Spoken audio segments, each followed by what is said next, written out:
আসসালামু আলাইকুম প্রিয় দর্শকবৃন্দ, আপনারা সবাই কেমন আছেন? আজকাল সারিয়াকান্দি উপজেলার পুরনো জিনিসপত্র আর ইতিহাস নিয়ে জানার আগ্রহ আমার বেড়েছে। সেখান থেকেই আজকের এই ভিডিওটি করা। এখন আমি দাঁড়িয়ে আছি সারিয়াকান্দি পাবলিক ফিল্ডে। এই মাঠের এই প্রান্ত থেকে কাছেই রয়েছে সারিয়াকান্দি উপজেলার সবচেয়ে পুরাতন ভবনগুলোর একটি, রাজশাহী কৃষি উন্নয়ন ব্যাংকের ভবন। এই যে দেখতেছেন, এইটাই ছিল আগে রাজশাহী কৃষি উন্নয়ন ব্যাংকের ভবন।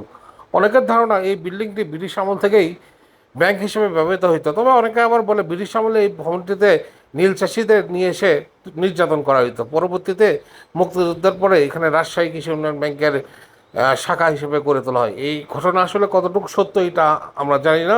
তো আপনাদের যদি কারো জানা থাকে এর ইতিহাস সম্পর্কে, অবশ্যই কিন্তু আমাদের কমেন্টস করে জানাবেন।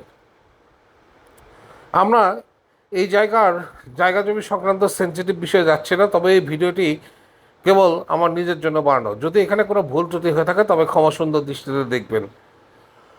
এখন বিল্ডিংটি অব্যবহৃত পড়ে আছে, চারদিকে শুধু দোকানপাট হয়ে গেছে, টং দোকানগুলো। তো বিল্ডিংটির ভিতরে বা পাশ থেকে দেখানোর কোনো বুদ্ধি নাই, তাই দ্রোণদের চেষ্টা করলাম উপরে থেকে যতটুকু আপনাদের দেখানো যায়। আর বিল্ডিংটির উপরে দেখছেন তো অসংখ্য গাছগোছালিতে ভরা। এখন যেহেতু এটি অব্যবহৃত অবস্থায় রয়েছে, যদি এটা ব্যক্তি মালিকানাধীন না হয়ে থাকে, তাইলে আমি উপজেলা প্রশাসন ও প্রত্নতান্ত্রিক অধিদপ্তরের দৃষ্টি আকর্ষণ করব, যাতে ভবনটি সংস্কার করে সংরক্ষণ করা হয়। এটি আমাদের একটি দারুণ স্মৃতিচিহ্ন হতে পারে সারিয়াকান্দির জন্য। আপনাদের কারো জানা আছে কি এই ব্যাংকের ভবনটি ব্রিটিশ আমলে কী কাজে আসলেই ব্যবহৃত হতো, এবং এর মালিকানা কার, বা এটা কবে থেকে এখানে কাজ শুরু হয়েছিল এই ভবনটির? তো আপনাদের এসব ইতিহাস জানা থাকলে অবশ্যই আপনারা কমেন্টস করে জানাবেন। আর আমাদের ভিডিওটি কে কোথায় থেকে দেখতেছেন অবশ্যই কিন্তু সেইটাও জানাবেন।